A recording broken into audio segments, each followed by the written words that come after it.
Good morning, good afternoon, good evening, everyone. Thank you for joining us today. We're going to start in 2 or 3 minutes while we have everything in sync, the Zoom and also the live stream on LinkedIn. And that way we will give some time for people to start connecting. But welcome. Tracy, just to confirm, can you see the projection of the PowerPoint right now? The one that says governance is not neutral. Yes, I can see that. Yeah. Excellent. Thank you. That is Tracy Joyce, the Associate Director of the Governance Action Hub. So we'll start in 2 minutes.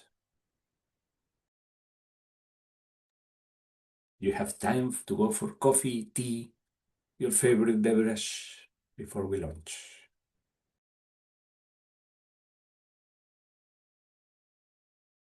Just so you know, Maury, the live stream has started. Awesome. Welcome everyone on the live stream. We'll just start in 1 or 2 minutes, just giving some time for people to just join. In the meantime, please feel free to use the chat box to let us know who you are and where are you connecting from. We're welcome and very thankful to see many returning faces always, which is great.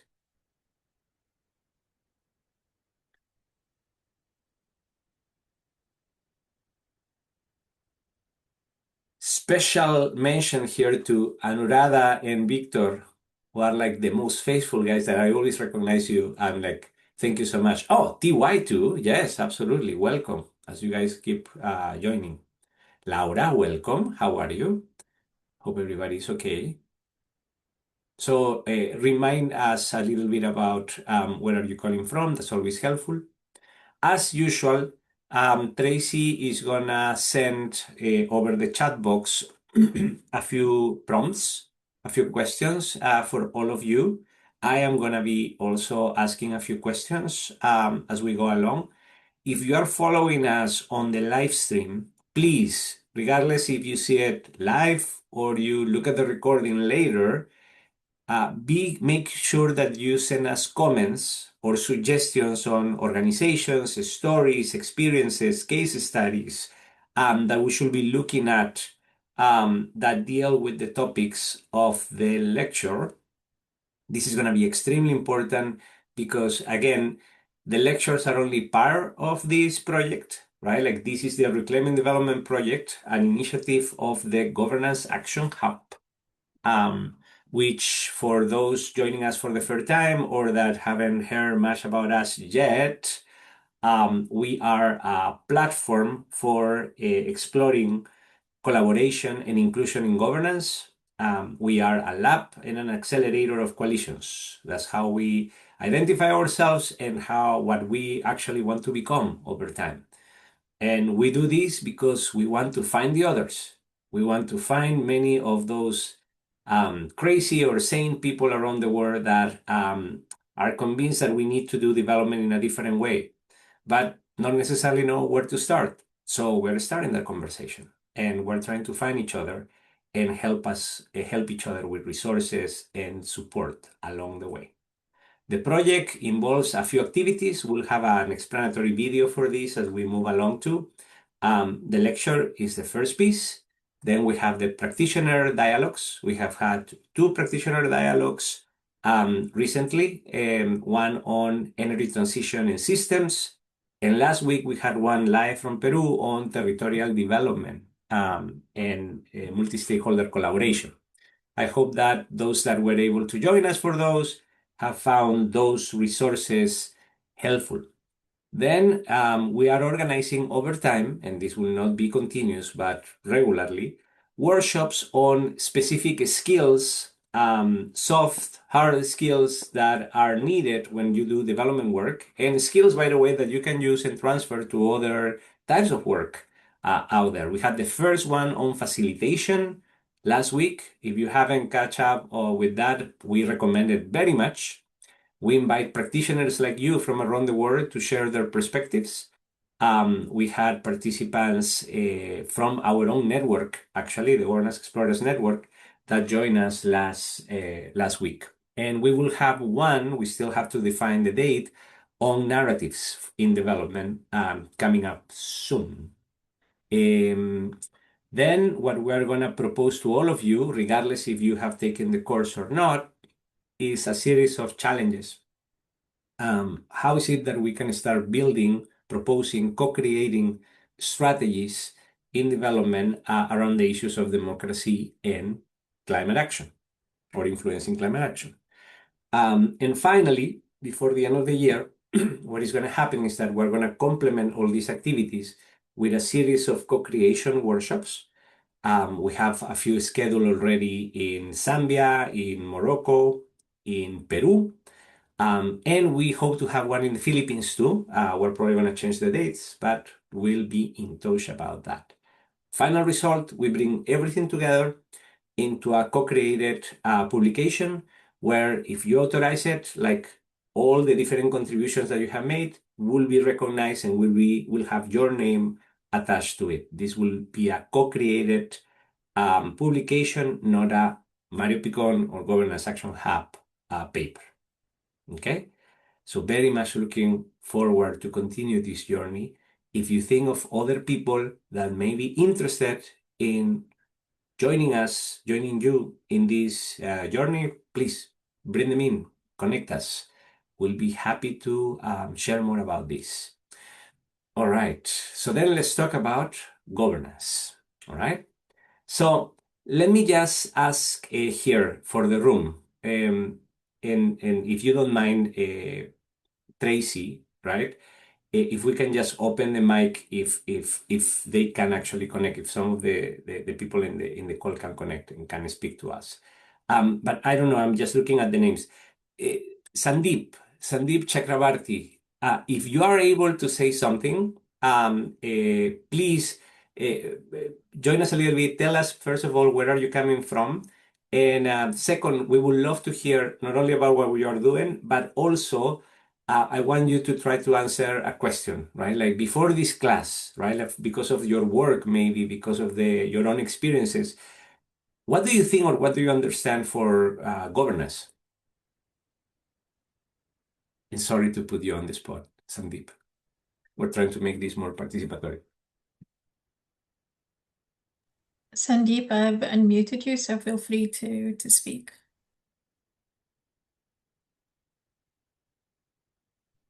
Sandeep cannot. Maybe he's in a place where he cannot talk. But in any case, Sandeep, feel free to just come in and just tell us a little bit. Let me just ask other people in the room, maybe, see, Anu, perfect. Anurada, do you have any perspectives on this or any thoughts, any reactions? Well, governance has a lot of, kind of structural definitions. By way of practitioner's perspective, it's different, but to make it very neutral, I think it's more like an interaction of different sets of stakeholders shaping a public environment. And it's more, an ecosystem centric. For instance, civil society, private sector, the public sector, the international development, and also the people. So governance is an interaction of all the stakeholders combined, producing results that do as a public good. That's a centric phenomenon. But in terms of whether it's power or whether it's neutral, I think it ought to be neutral, but I think most of the times it's power systems, in terms of the specific context. So in terms of a lot of initiatives where we spoke about democratic backsliding and those things, I think that's got a lot to do with the people and civil society, but I think ought to be neutral. But it is most of the times accelerated in terms of the power system, like in terms of accountability practices and transparency issues. So I think this is, just a general perception of how governance seems in common to all the stakeholders combined. I'm just trying to make it not so technocratic. So this is my perception to just make a very generic stance about this. That's great. Thank you so much for that contribution, Anurada. By the way, Anurada, before I forget, we'll Yeah. connect outside of the classroom, but you mentioned in your questions 2 weeks ago the International Solar Alliance, and I actually got in touch with people that are working on that because I was very intrigued about how to connect many of the issues that got Thanks. into that. So I appreciate Thanks. Yeah. Thank you very much. I think I really liked those sessions, and I think I even started thinking deeper beyond the session. So that's something even yesterday. So I think that has definitely made an impact on to my reflection about what I wanted to do, impinging upon those conversations. So thank you very much. I'm glad. Thank you for saying that, and I hope that this works over time for many others out there. And remember, we're always looking for your contributions, ideas, connections with other things. We don't know everything, so we're happy to learn also from you. Yeah. If I may, you ask one more person. Maybe I'll go for Laura. If you can, you are able to use your microphone, Laura. Any reactions? What comes to mind when you think about governance or the word governance? And please feel free to Um, introduce yourself too. Hi. I must say I don't have any kind of political science background, so I'm a bit hesitant. I'm an economist. But I'm very I interested in missed I'm 4 weeks. learning. We're fine. But yeah, I do think it's not neutral in the sense of that, like who holds the power, and who is in governance, and who works in the government system is pretty much influenced by power structures and societal dynamics, and it's not that everyone has equal access to this kind of roles and positions. So very much linked to where are you positioned in society, and and depending on that, and depending on how you reach these positions, within this body also, you will have your own perspective and your own how do I say, your own way of treating people depending on their status and setting in society, even though you're meant to be a neutral body, but you can never I think no one can ever fully shed their own personal views. Yeah, no, thank you very much. That's actually very helpful. It's so interesting what you were like saying, right? Yes, you may not have actually a background on I don't know, political economy, right? Like actually I didn't either, right? Like I was very much trained as a more traditional macroeconomist in many ways, right? And over time you start seeing about like what works and what doesn't in terms of like the work that you and your colleagues do. And then you start saying like maybe we're missing something, right? Like so we speak a lot about power here because it is one of the dimensions that we have been addressing because we strongly feel that is one discussion that has been not present enough in the way that we have done development in the past. We have centered maybe too much on the technical aspects, right? But much less on the human relationship factor out there. And power, local politics, status are many of the things that are definitely out there and that make or break when you are deploying an international development project, an intervention, a reform that may be life-saving, but still is not working as expected. So just a few things to consider there. So let me move with this, right? Mario, If you sorry to interrupt you. yes, Would you go ahead. mind making the presentation full screen, particularly for the people on the live stream? It'll just show up clearer. Thank you. Right? Can you see it there? I can see it. Yeah, that's perfect. Thank you.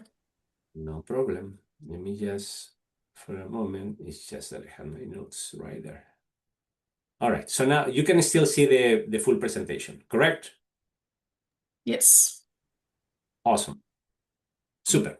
So let me start with this. We have in this class, in sequence, we had a retrospective of the history of international development. We look at the theoretical basis for it. We went even beyond the 50s and 60s, which is typically where that discussion starts. We saw this evolution over time, slow at first and then progressive.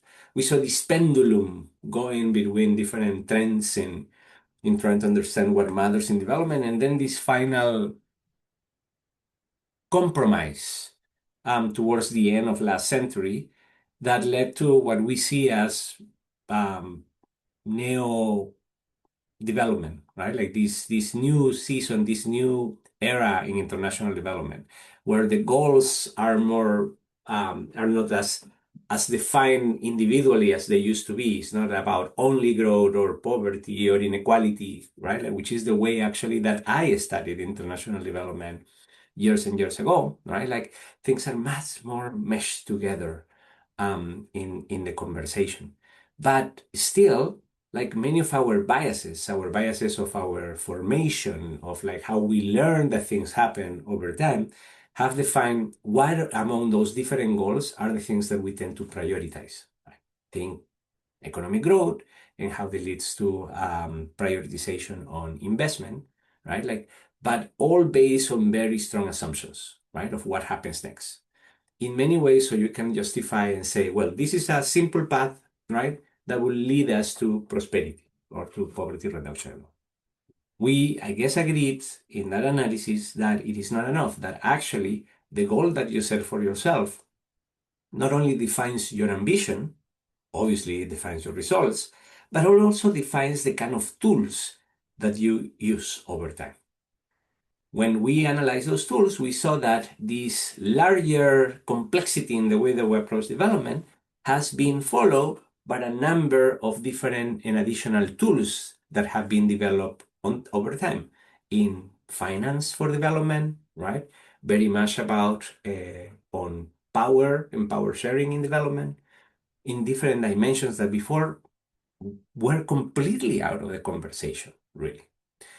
And when we did that to understand what were those approaches and those tools, we had to understand also who is it that we're applying them to. And then we look at the individual. We look at individual behavior. We look at tribes, like sense of belonging, status within a particular group, and how that implies that you tend to have one type of behavior or another. So we took the conversation beyond just focusing on understanding the poor and why the poor make all these different decisions that seemingly may seem irrational, to understand that that is not, right, like exclusive of one particular category that we have created as the poor in this sense. This is human condition, right? And when we talk about development, we're not talking about only the poor, we're talking about everybody else around them, because their behavior determines what the results are for them too. And in that conversation, we saw that those individuals, those different levels of individuals with more or less power, with more or less status, with more or less influence, controlling temporarily or forever the decisions on what are you going to spend funds on, for example, and so they all operate under a system. And this understanding of the relevant systems, this relationship between different actors, and how these feedback loops operate among them, and how that combination ends up making a status, a system very resilient to change.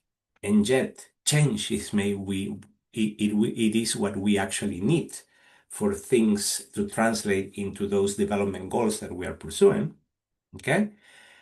We understood how those systems then operate for concrete problems like energy transition, and then on challenges like territorial development, which you can translate based on the conversation on Peru last week as subnational development compared to the overarching dynamic for the country.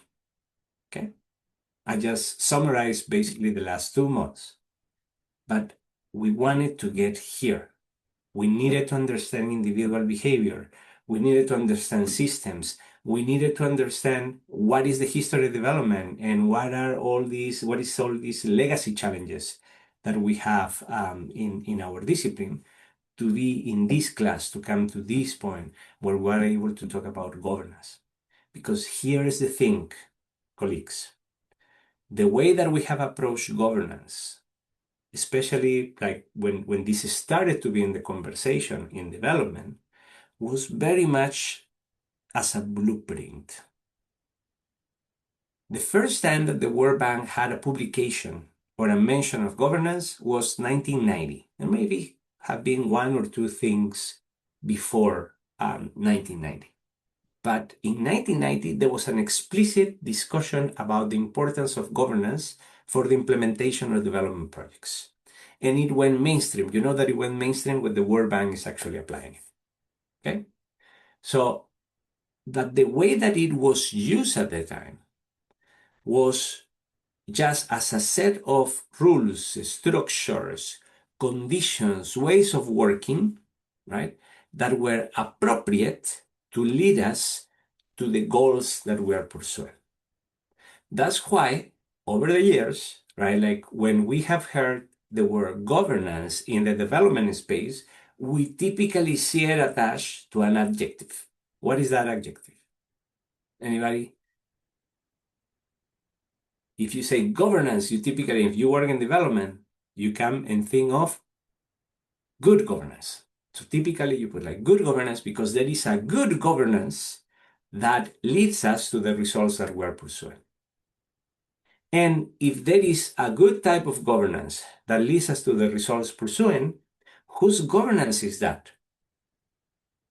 Typically is the one that prevails in the countries that we may want to look like.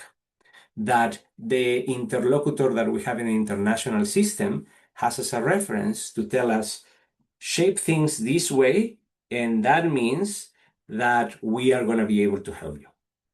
So if you think about conditionality in the international development system, the IMF, the OECD, right? Like if you are applying to OECD status, what happens is that typically, and this is not because they don't know better, but it's like because it's a practical thing, to start having a conversation about a good rating by the IMF or maybe being considered for accession to OECD membership, right? Like you need to fulfill at least minimal conditions. You need to be doing certain things, okay? And those certain things amount to a conversation about good governance. Now, what's that sound like? One concept that we have been discussing in this class in recent past. And that concept, if you go back to your notes, is the concept of isomorphic mimicry. If the condition for accession to funds or to a particular rating that will be benefit is a number of conditions, the incentive is to copy those conditions as much as possible. But then the challenge or the risk is that we end up, or we could end up, focusing on the form rather than on the function. Mid-90s, the governance term, which had already been used and applied a lot at the World Bank, there's actually a very interesting publication. Maybe I can share it in the bibliography with you guys, which it has the history of bankish, basically the way that the World Bank typically uses terms. It has a section precisely on governance that I find very enlightening, right? And how it became mainstream over time at the World Bank. But then by mid-90s, right, in many ways, and hopefully we'll have a guest speaker in a few weeks that can tell a bit more about that story. In many ways, the word governance started to be used to refer or to not refer better explicitly to the word corruption. because if you had good governance, then you were going to be able to control corruption. And corruption was an issue that was being raised more and more prominently, right, by different actors, particularly from civil society, international or national, in different countries, across the work of governments, but also in the use of resources that were used and that came from the World Bank to support governance. So it became more of a solid conversation in World Bank corridors. So that is starting in the mid-90s.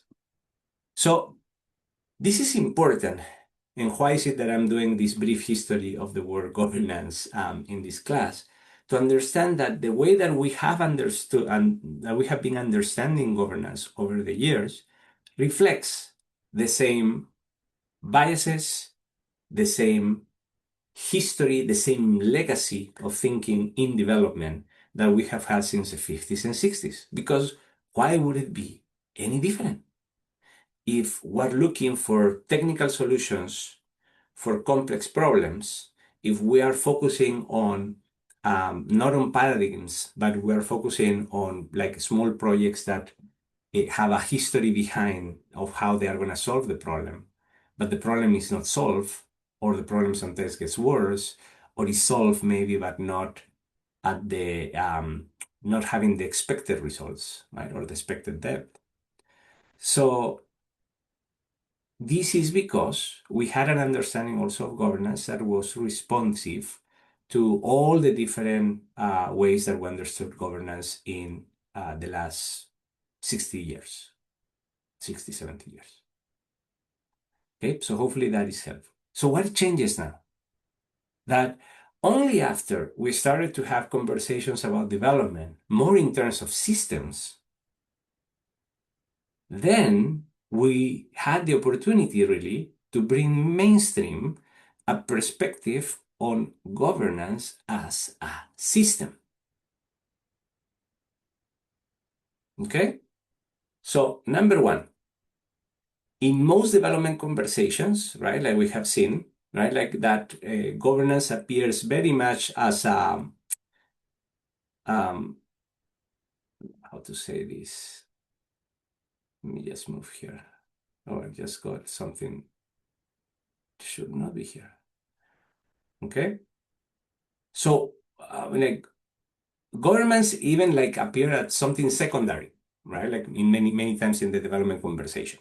We talk about strengthening institutions, building capacity, right? And now we're talking about improving systems. So let me offer you a definition of governance, which is actually like, and this is why I want to say it word by word, the definition of governance that we use at the Governance Action Hub. Okay? We're proposing this definition. Take it, leave it, that's perfectly fine. But this is going to be the working definition that is going to inform our work today. Okay? So think about governance in the end as the system of relationships, incentives, norms, and power through which societies make decisions, allocate resources, and resolve conflicts. Okay? So let me say it like in 3 phrases, okay?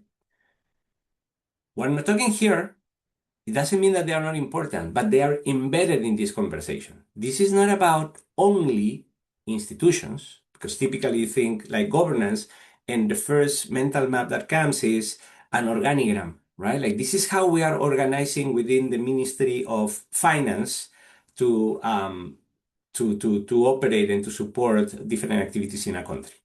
Okay? But here we're not talking about an organigram or how an institution itself, or in particular, is working. We're not talking about policies even, or only about policies. And we're not talking about procedures. We're talking about a system, right? Relationships, incentives, norms, and power. All those may operate, of course, within an institution, right? Within like the design and the implementation of policies, right? Like, of course, it can be a discussion about procedures, But what I'm asking you is to understand, now that you know what a system is and how people use systems approaches to approach complex programs, which is what we have been doing in the last 2 sessions, right? That you understand governance as a system, specifically a system of relationships, incentives, norms, and power. Okay? Now, what does this mean? Let me go and move to the next slide. Okay? What does this mean? That governance in the end, that governance system, the prevailing governance system, determines who decides, who benefits, but also who is excluded. Because once you have a governance system that prevails, right, that is based around the decision power of a number of people. It may operate more as a representation, or hopefully a representation of many other players in society, right, of a larger system around education, health, nutrition, or whatever it is. Okay? But if governance determines who decides, who benefits, and who is included, I hope that you agree that governance is absolutely fundamental. And in the end, I have to tell you, I only came to this realization that what I wanted is to focus in my life, in my professional life, on governance after almost 20 years of hitting walls. So the fact that we work on governance at the Governance Action Hub, right? Like, even though many people say like, oh, but governance, yeah, governance is important. Well, yeah, I understand, but we don't work on that, or that is not our focus. It's because for whatever type of problem, of complex problem in development that you have out there, if you don't understand what is the prevailing governance system and what is the governance system, that system that defines who decides, who benefits, and who is included, you want to have, right? Then you are operating very much blindfolded. Now, again, all these are not technical questions. It's true. These are political questions, and that's okay. All right? You need the technical side. We're not saying that it is not important. We need to understand it, of course, but you need to understand how things operate internally too, if you want the grease. I always say that if you have all these different mechanisms out there that respond to different technical programs that we may introduce or a reform and all, right? Like, we still need for those for these mechanisms to move, grease. In many ways, governance is that grease. Okay? So, think of a development project you know well, okay? In any maybe it is in marine ecology, maybe it is on energy, maybe it is on democracy, on anything that you do, okay? Now, do not think about the proposal or the activities that you are doing under that particular project, right? Not the theory even, right? Think about the actual project, all right? And think about who actually shapes the outcome. Is it you, the implementer? Is it the academia? Is it the beneficiaries? Right? Like, who actually shape the outcome? Now let me push you, right? Like, who else may have shaped the outcome, but it's not visible in your official narrative? Think about every time that you have been writing a report, right, on a project that you have been leading or collaborating with, all right? Have you ever thought, I mean, like, if there's an actor or set of actors, right, that may have shaped the result, positive or negative, but this not somebody or a group of people that you actually had in your official narrative, maybe on your theory of change? And final point, think about a project, a reform, right? Like, and who may have actually been fundamental, maybe was a hidden author, right? Now think about who may have benefited, right, without being formally accountable. In other words, was there somebody that benefited of what you did or the project that you are referring to or thinking about did, right? But that was not the intended beneficiary. Okay, these practical questions, right? Like this understanding of going beyond what your standard theory of change says or beyond what you're thinking about your project, right? This is governance, okay? But typically, when we treat governance as a technical problem, we ignore those questions. And the truth is, this is why many interventions fail. It doesn't matter of the sector, okay? Just think about it, right? It doesn't mean that the program or your project was badly designed.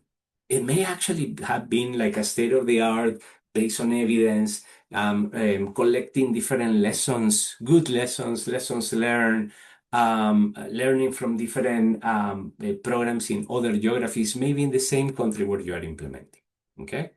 But the truth is that most of our projects are either misaligned with how with how power actually operates around that project, right? Like how people defend their own status quo, right? Like what people may perceive as affecting their benefits in the way that things are currently working, right? Is going to generate a resistance, pushback, or simply some people that may be very influential not participating of the program.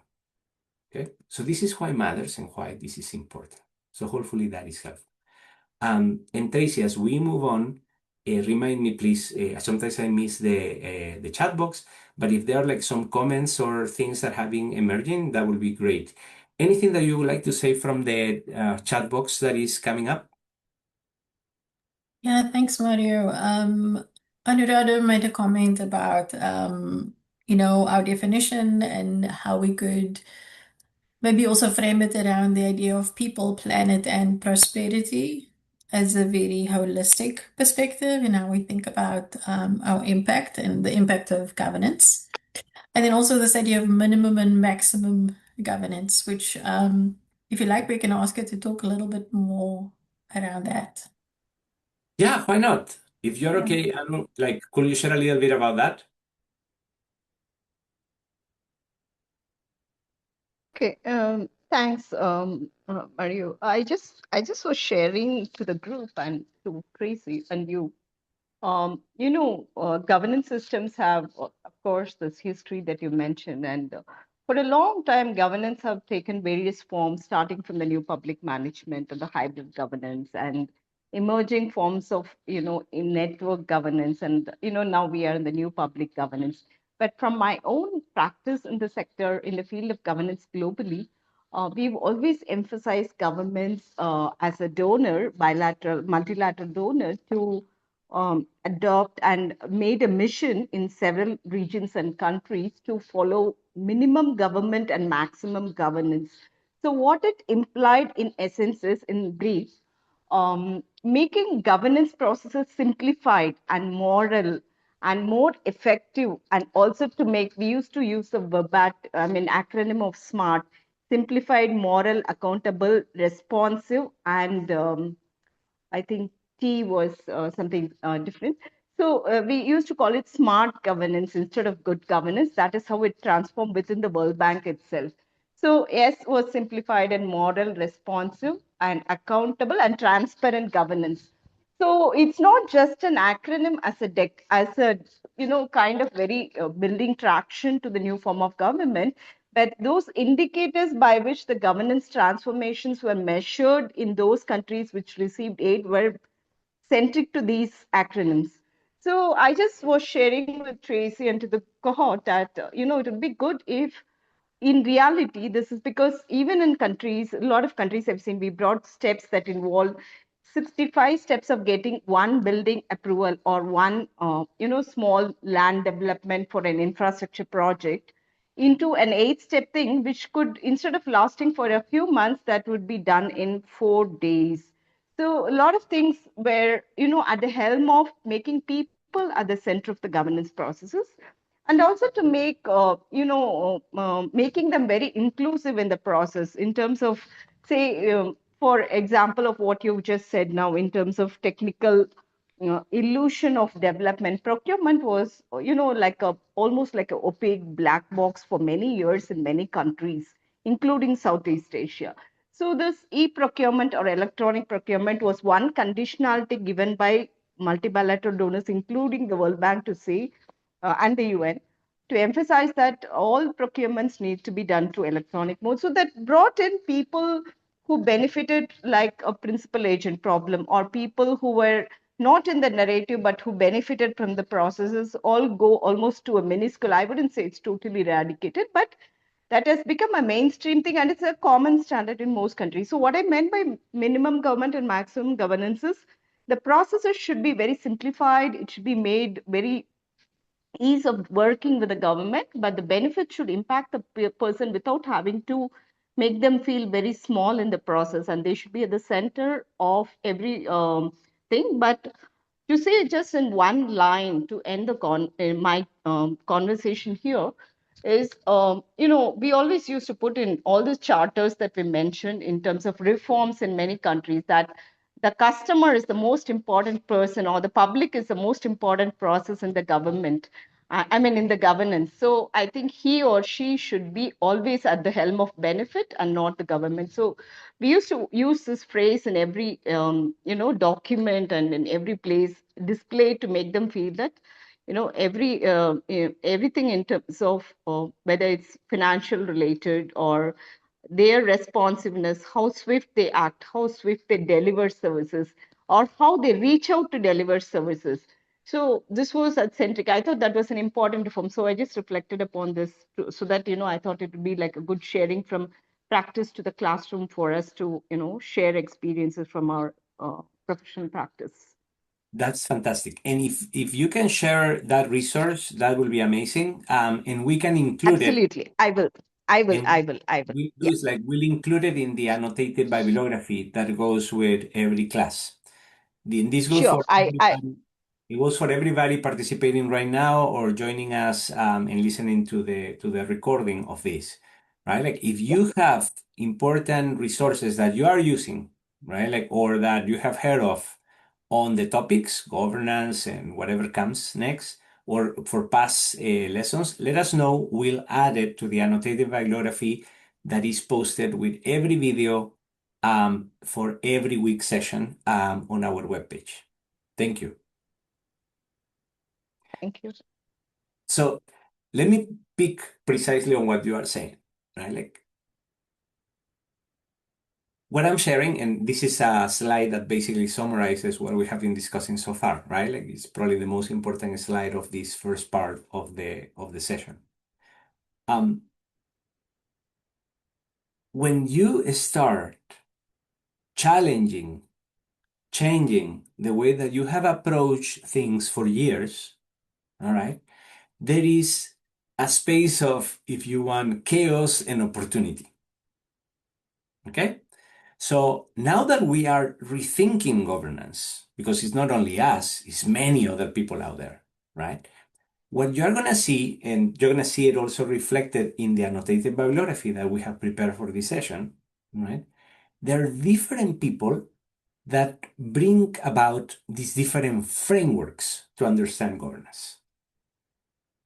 Frameworks that work typically or are adapted or are conceived with a specific type of problem at hand, right? Like we're going to share a resource from last year, actually, which is last year or 2 years ago, which is very good. And it has a whole classifications of types of governance to consider, right? When you are looking at climate, for example. Okay, very specific for climate. Doesn't mean that you cannot apply it to a different problem, but the authors build it around climate. And it's also a very interesting resource because if you think about the authors, right, like you have economists, ecologists, engineer, and somebody else. And some people living like in Europe and some people living in the global south. So like the perspectives, also the richness in the discussion is there, definitely. We discussed this book, Territorial Development and Mining, last week. We had one of the co-authors. He's actually the VP for social engagement, social affair at a mining company at the regional level, right? But he's an engineer, and he had this book with two academics, one public sector, former public sector official, people that work in private sector, in public sector, in academia, people that are economists, lawyers. So those perspectives and that diversity of perspective is reflected in the final product, in the document, and it actually enriched it, which, by the way, was not easy. I have had the opportunity, for example, to speak to each one of the 4 authors of that report. And one thing is common what they say. It was chaotic. It was difficult to just get it out, right? But we finally did it, right? Because nobody said that it was easy, by the way. So the point that I'm trying to make there is that, for example, the framing on minimum government and maximum governance, right? Like in many other frameworks to try to understand, to have this conversation, right? Like are typically frameworks that are very helpful, right? In navigating this new understanding of governance that we didn't know that we need 15 years ago, even less, 10 years ago. So this is not brand new. It has been discussed in the past, but it's much more present in the discussion now, which means also that you have a diversity of frameworks right now. We don't have like a single answer, a single definition. That's why I emphasize this is the working definition for us. You may go elsewhere and you may get a slightly different definition.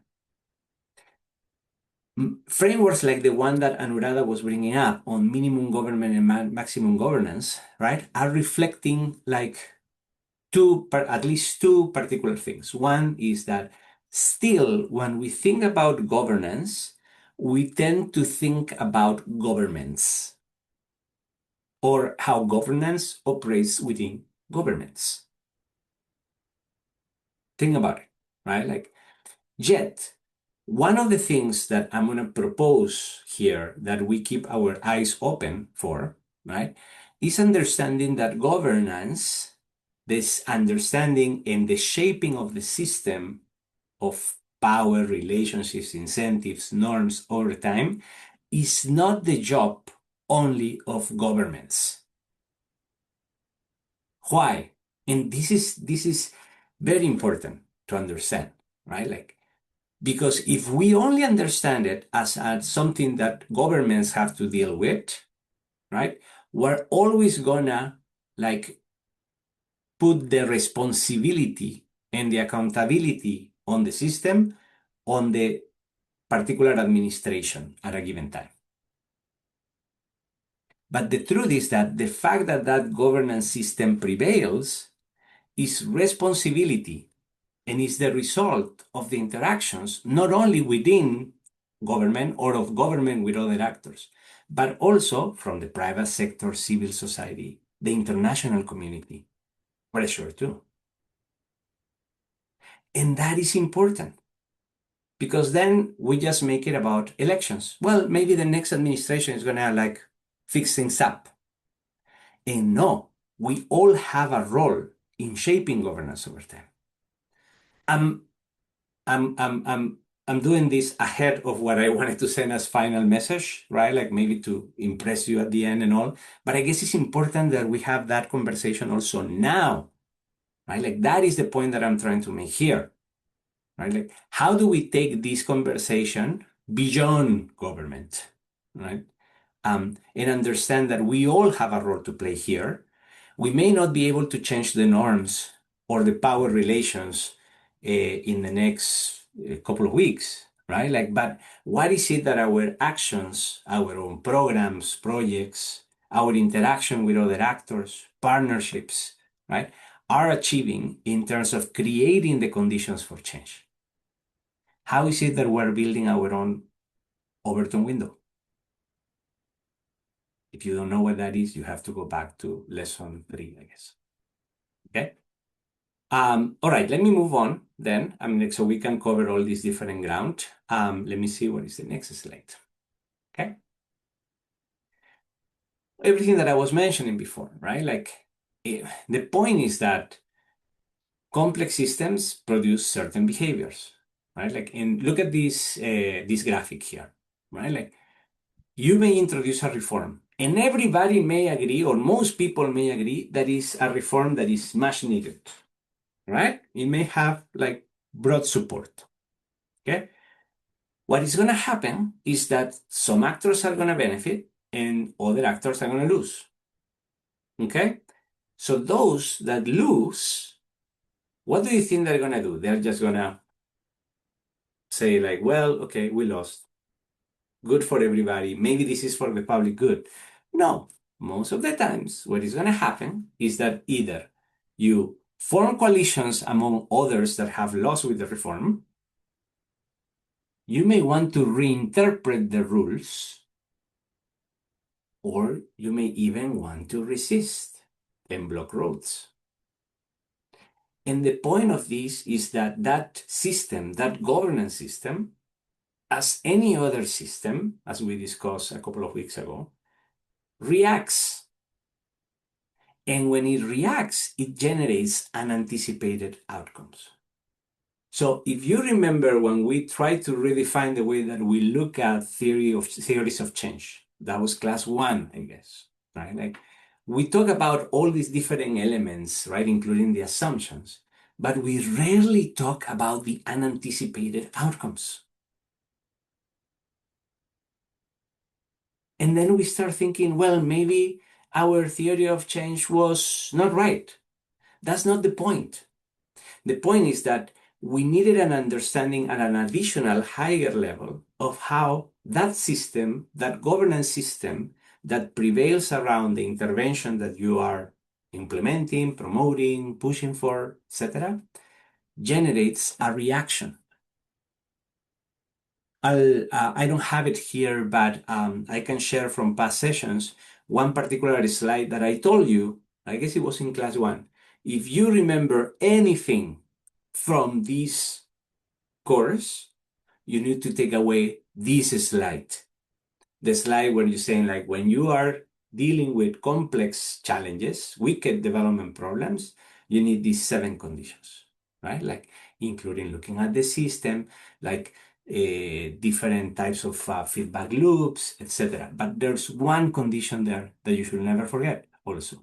How your work, how your efforts, as good, as important they may be, how they also affect the system, how they generate reaction, how they are part of the solution, but also maybe part of the problem.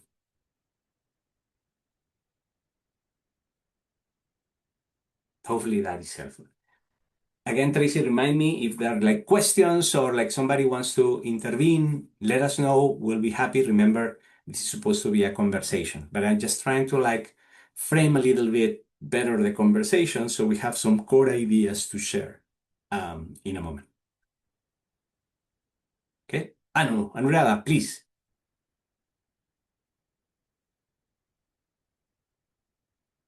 Am I audible? Yes. Okay, I have a very minuscule question to what you just stated now. When a reform fails, it's not about the design. The system reacts because reforms don't intend to produce definite outcomes, but we are intervening with the system. So, which would be a classic global example or a phenomena country example of a reform failure in the recent times that defines a system intervention that has gone wrong, so probably unsuccessful. So I'm curious to know about your reflection. That's awesome. Thank you. Oh man, this is better than if we coordinated. I'm actually going to mention one example that I kind of like implied in a past lesson, but I always have it in mind because I have had the opportunity of interacting with the architect of that reform. Okay? So I mentioned in the past, I guess in class 1 or 2, right? Jaime Saavedra, the Minister of Education of Peru, many years ago, almost like 12 years ago. Okay. Okay? So like you have, and this is because it is so important why I picked this example. A brilliant person leading the effort, Okay. political will, resources, an important reform demanded by the majority of people, a complete reform of the education sector at the elementary level, secondary level, and third level education level, right? At universities, colleges. Okay? Very important, very much important. Attacked like fiercely by all those owning private universities without certification in the country. Like very important and strong groups, not all the not all the organized teachers, but many strong organized teacher groups, right? Like because it was going to imply basically exams for them to show that that they were still able and that had all the skills needed, right? Many of these professors, these teachers at the school level had not taken a test really in years, right? Like the rest were completely protected. So obviously they reacted, but also like very important and powerful groups. So actually you had players both on the, to simplify, I hate speaking of right and left, but we had very strong players both on the left and the right opposing a reform that was popular and deemed necessary by people in Peru, but most people in Peru. What happened? And let me go back to that slide. Okay, all right. What happens? Like those groups, first of all, started to organize. And I remember Jaime speaking at the Coalitions for Reform event at the World Bank last year and telling a little bit about the story, right? And what he was saying was, right, like the reform benefited a large number of people. By comparison, the reform affected a very small number of people. But that very small number of people, it was easier for them to organize to counter the reform. So again, collaboration and how important it is, but how hard it is to collaborate among the people that benefit of a reform compared to the people that oppose the reform. Your incentives are different. The game that you are playing is different. You remember when we talk about infinite versus finite games, right? Like, so this is where it comes to action, right? Like, if you let that happen, you lose everything, all your privileges, your positioning, right? Like your status, you lose money, right? Like you lose benefits. So you have a very strong incentive to just get together and organize. In that case, what happened is that, also reinterpreting the rules, what happened is that those organized players form coalitions and start getting people into the following Congress, for example, or connect with Congress people that start talking to each other and building laws that will counter the reform over time. The minister was actually censored because he was accused of promoting some sort of like gender ideology because he was looking and pursuing like equity in the classroom, right? Like, and then this resistance, which was not necessarily violent, you had marches by the teachers that were affected, for example, that was the resist part. But the key one that in the end ended up bringing down the reform was that reinterpretation of the rules and that forming of coalitions. And that is how the system reacts. And I'm sure that as I'm telling you this story, many of you are thinking about similar things that have happened in your own countries. You may have a reform that is well informed in evidence and widely accepted, right, by the public, But then the ones that are able to organize, that are affected, right, are able to mine it from within and over time completely destroy it. And that's what happened in Okay, Peru. that's great. That's great. I just wanted to, I mean, just reflecting because I thought what it means like a resistance. I've got to know and I research adequately, and we also created this Performance Accountability Act for many regions when I was at the World Bank, but then most countries did not want to take it. Prima facie because informal performance measures do exist, but they're not counted. And I think that's a strong, important, aspect for an elected representative not to enforce mechanisms. And even when, though multilateral systems add a lot of integrity, as bilateral systems add a lot of diplomacy, most governments negotiate to take these aspects out of their, preconditions intentionally because they know that they will not be bought by the stakeholders who are naturally the staff and also people who are part of the system. Thank you so much, Mario. This is a great example from South America. No, that's fine. And I'm actually going to use it for connecting this to the issue of state capture, which is something that I want to do here. Yeah.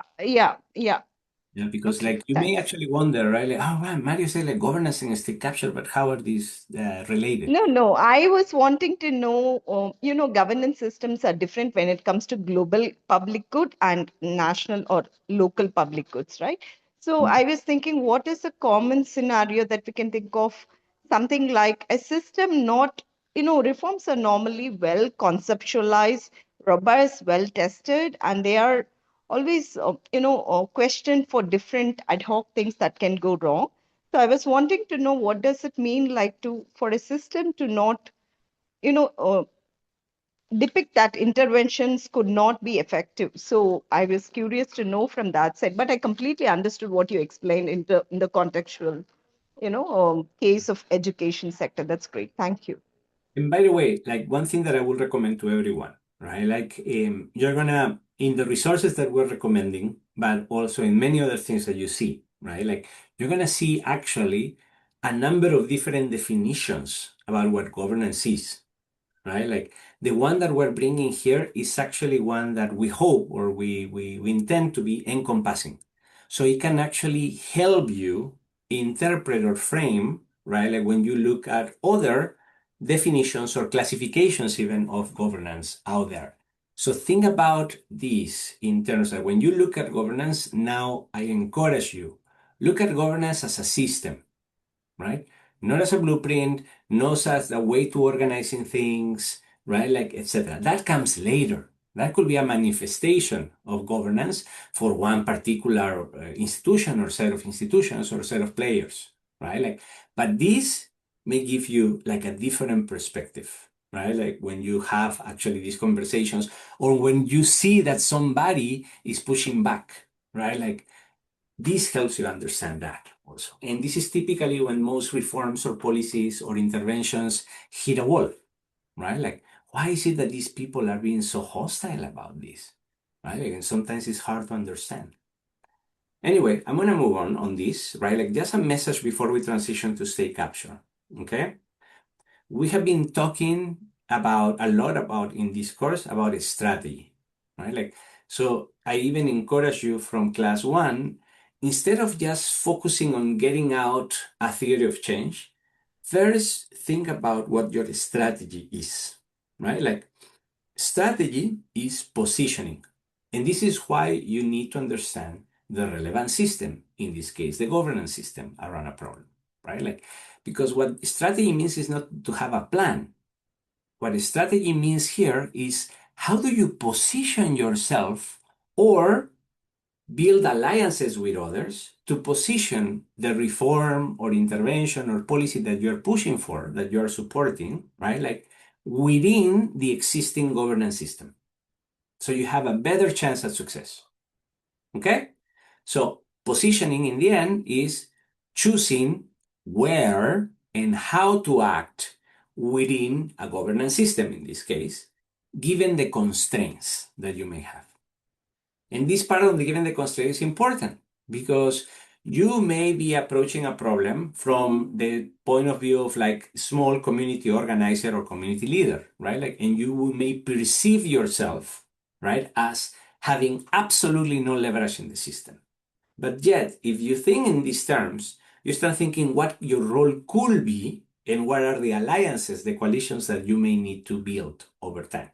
So you are not that vulnerable within the system. So you increase or improve your positioning in that sense. Okay. Look at the language, right? Like the language is not that it assumes empowering or empowerment, right? Like, but it's a language that what it's trying to do is to pursue agency, not waiting for somebody else to empower you. But how is it that you can build your own agency in the system over time? This is not easy. This is not going to be immediate, okay?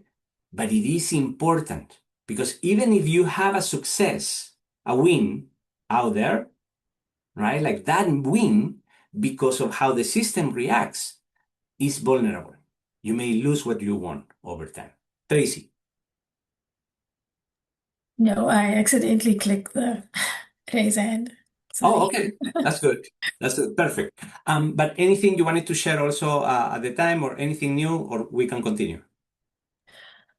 We can continue. I mean, I just made a point in the chat that, looking at this diagram, you see that the arrow after the reform is introduced. For me, oftentimes it's not a policy problem or a strategy problem, it's an implementation problem, which is different and it gets a lot messier and complicated because you're dealing with different tiers of government, different actors, etc. And I think the more we understand how things get implemented and applied, I think we will start, designing better processes for policies in the Yeah. future. And I think the system is highly influenced by what happens in that box once the reform's introduced. And we often don't really understand, Yeah. everything that happens in that space. This is great. Thank you. Much, much appreciated for that reflection. And at the end, I'm going to leave you with a slide that is going to be part of this deck, which is sort of like a framework when you can, from your own position, right, start looking at not only understanding, but thinking what your strategy can be to interact with a governance system.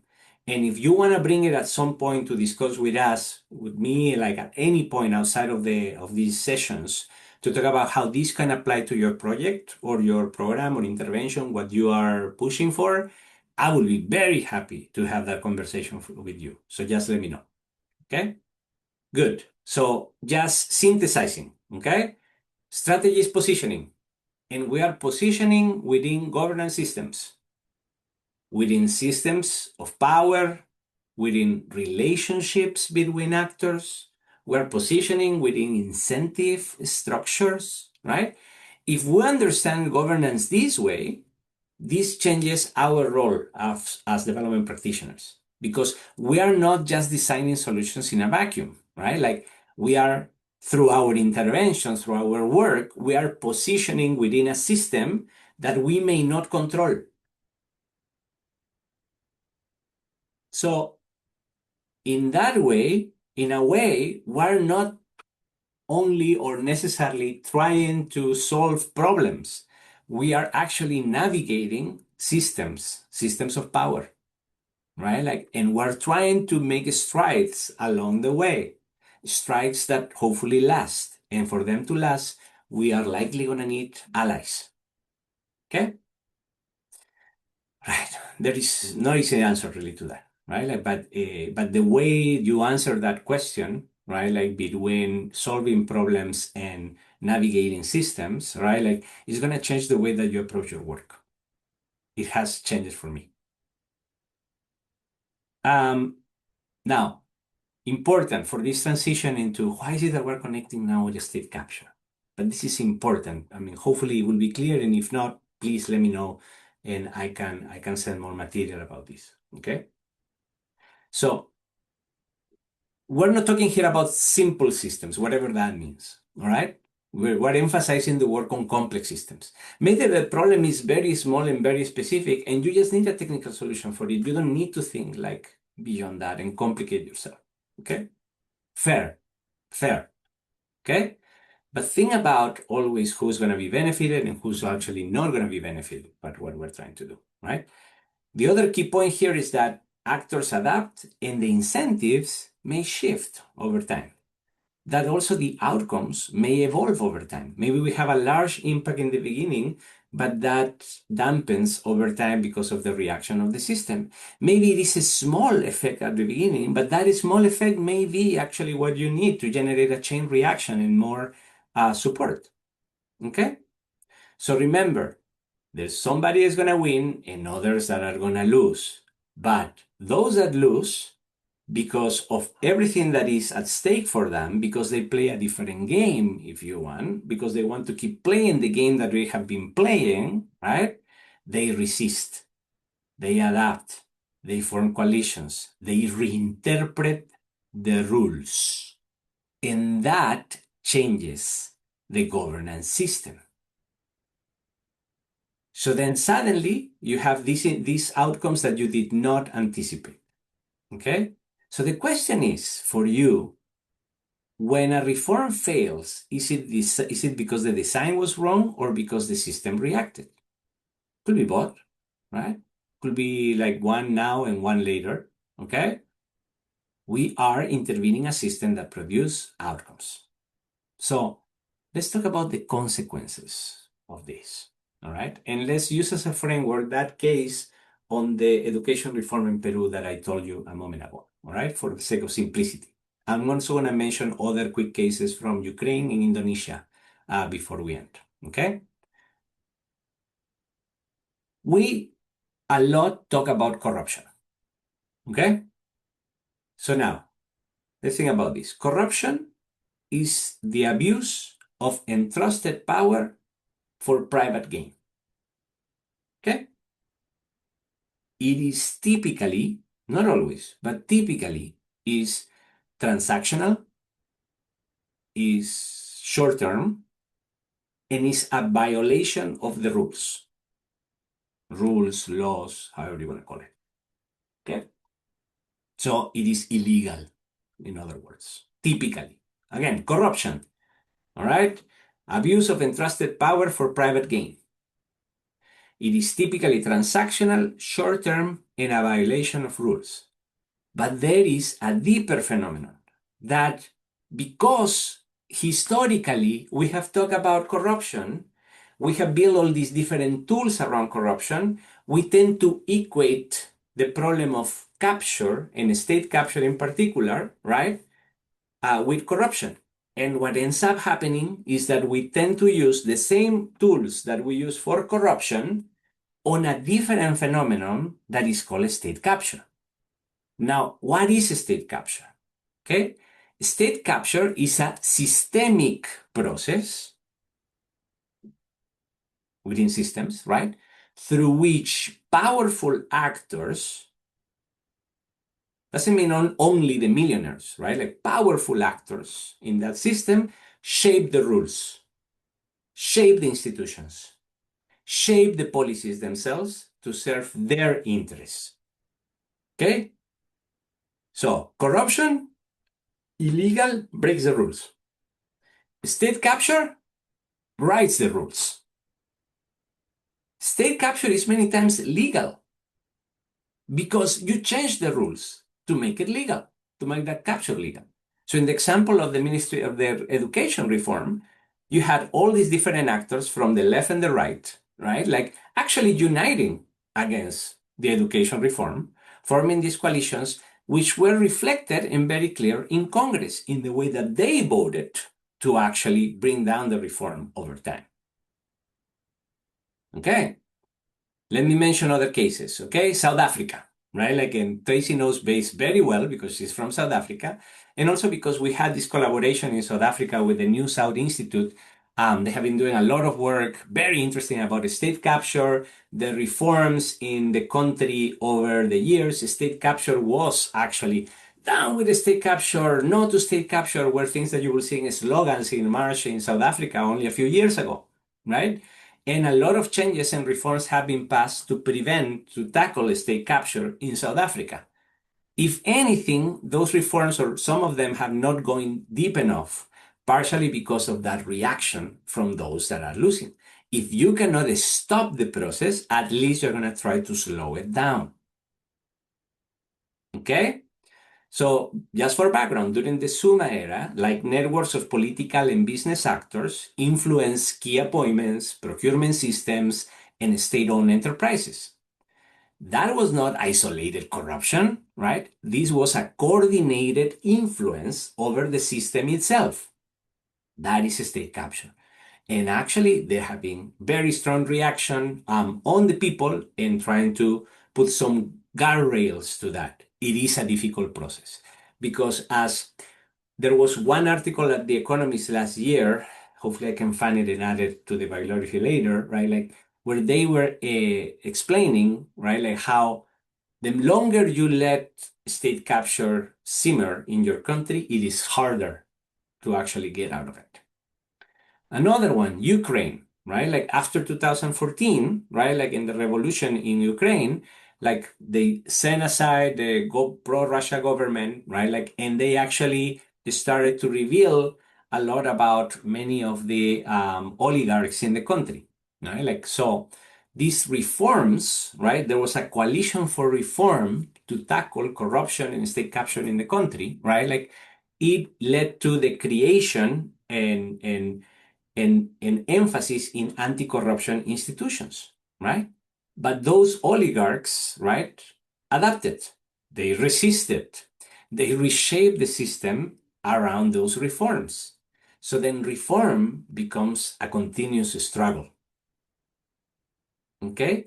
Some may even say, these are having conversations that I have had the opportunity of having with colleagues in Ukraine over the years, right? Like there's a lot of connection on the timing of the war, right? And the support of many of these oligarchs that lost their privileges and their status in Ukraine going back to Russia, right? Like leaning like in terms of the control for the timing of takeover and the war that Putin has led, right? Like, don't believe me, go and look at the resources in any case, okay?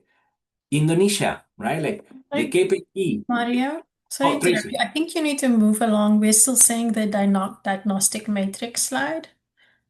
Okay. Sorry. Like I guess that is fine. I mean, like I'm almost done. So like I'm gonna talk about the persistence of a state capture, right? Like, but again, right? Like it's the same concept.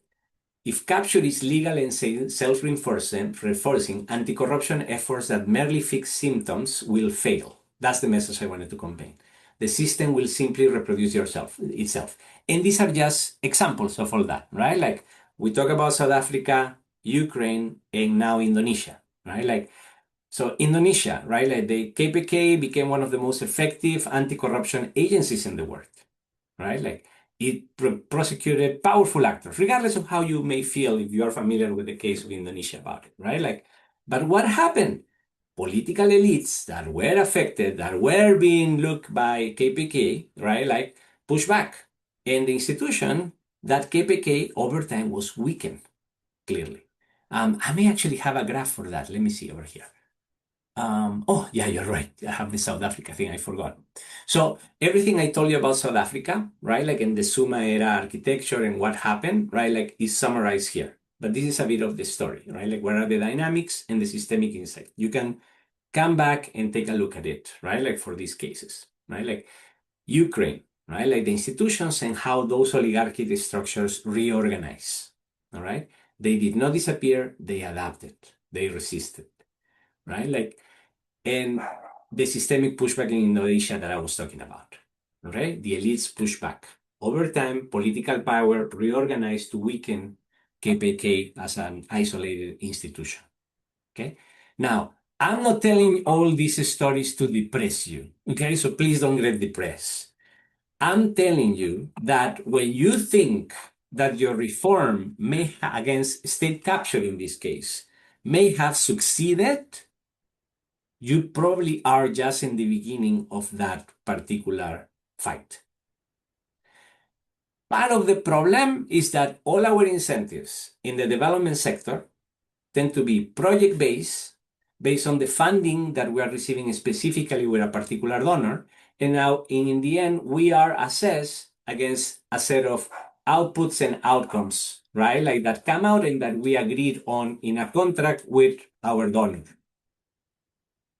But the problem goes well beyond that, because even if we achieve, and that is a big if we achieve many of the goals that we were pursuing, right? Like we typically forget about that second stage, the reaction, the adaptation, the fighting back of the system.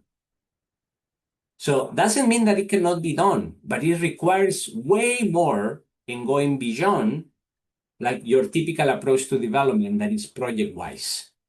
You need to look at the system. Interestingly enough, right, like when you start thinking about these waves of reactions and the need to have a coalition form and fighting back, right, like fighting back the fighting back, okay, it may actually open an opportunity because you may actually have a case for either more flexible or more continuous funding over time.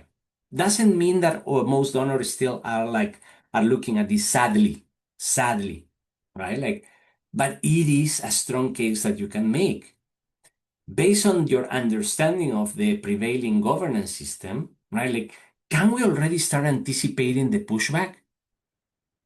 And who will we need to join forces with, right? Like to help resist that pushback.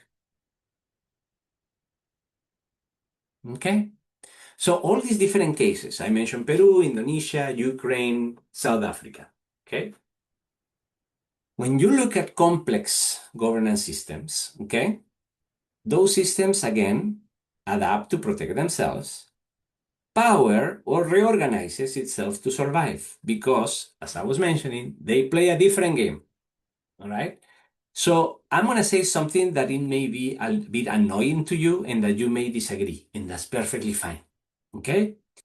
Maybe state capture is not necessarily an anomaly. I know that hurts a bit and like you want to resist it, okay?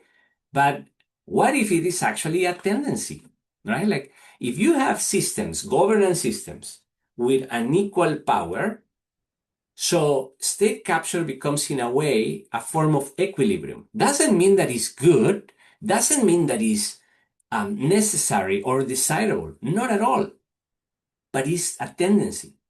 But then if you want to like overcome that tendency, break with that tendency, right? Like your strategy to do that has to be different. It cannot be just a number of isolated actors just acting project-wise based on this small amount of money that they get from different donors. It cannot just be isolated activism.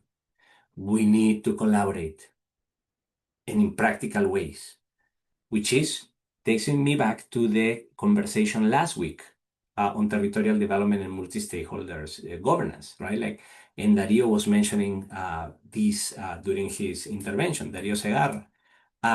He was emphasizing now, first of all, empowerment, right, of different players in the territory is not a nice to have. It is actually necessary, and more, even from the private sector, even from powerful mining companies, they are realizing this. Because if you are playing the long game, right, and you know they're going to be 20, 30, 40 years in the country or in a particular territory, right, your point of view has to change and stop having social engagement that is transactional and short term. Of course, easier said than done. Okay? So I'm going to leave you with this message, all right? And then at 10:30, if you have to leave, I understand. If anybody wants to ask questions and continue the conversation for a little bit, I'm happy to stay. Okay? So reforming in general cannot be about fixing isolated problems. It needs to be about reshaping systems over time because that's what builds for durability. We talk about strategy as positioning, but it's positioning for durability, right? Like not for short-term outcomes, right? Short-term outcomes may help, may lead to durability, but that is not guaranteed, okay? How is it that over time we can together, because actors alone are not going to be able to do it, but you are able to build adaptive coalitions, introduce countervailing power, reconfiguring actor relationships, or shifting underlying incentives. Okay? And when you are building a coalition in a state or an environment that is captured by certain interests, okay, all right? So then no single actor can overcome capture, right? Like, because systems resist change. You need to align incentives across actors that can support each other. You need to look at how do we combine formal and informal power? How do we protect the reformers? This is important. Like sometimes the reformers are just killed, even. And how do we adapt over time? So look at the difference between the left and the right, right? Like, yes, it's much more complex and complicated on the right, right? But we need more of that. We're doing too much of the stuff on the left, and then we get frustrated. So then I have to ask, what were we expecting? But I understand the incentives may be not there for us. The incentives may not be there for donors to operate at that level. But yet it's needed, because otherwise we're just going to keep doing this again and again and again. So I leave you with this, and I would love for those that participate regularly of the course, feel free to take this and try to apply this diagnostic tool to a particular problem that you may have. Okay? Think about a governance system shaped by power, right? And then try to apply these questions to your current intervention. Talking about inclusion, we're talking about incentives, we're talking about resistance, and we're talking, in the end, about durability. I have a couple of minutes. Do we have any questions or interventions or reactions from the chat? Please let me know. I'm going to stop it there before we say class dismiss. Tracy? Nothing new in the chat, but I mean, Anurada mentioned the importance of procurement. And I see her hand is raised, so feel free to unmute. And by the way, thank you so much to everybody that has shared materials on the chat. We'll check after this, of course, the live stream on LinkedIn, just to make sure that we didn't miss any comments or suggestions over there, or directly email Tracy or myself, so we can be in touch. Appreciate it. Anu. Yeah, I just wanted to add one concluding insight that I thought, and it coincidentally appeared on your last slide. So I was very excited and also very trying to align, my thoughts onto it. The strategic diagnostic tool talks about 4 enclaved aspects, and I think all of that was discussed. But I thought, systems might reform as designed, but sometimes it may not be sustainable. That's scenario one. Another one is systems may not fit into the implementation process, although its vision may be very strong. But I think the incentive aspect, which is at the lower bottom of the quadrant, it speaks a lot itself in terms of how stakeholders could be, brought within the system, because I think performance incentives and disincentives are very phenomenal aspects of few systems which have been successful that I've seen and I've read about in a realistic manner, because it's dealing with the people and people who are part of the system. So accountability in terms of institutional accountability and individual accountability is, most cases it becomes like a state capture. People do not want accountability systems for an institution, neither for individuals. That's an example. But the other option could be incentivizing and disincentivizing performance, which means you are recognizing that, as it is and to be kind of a scenario there.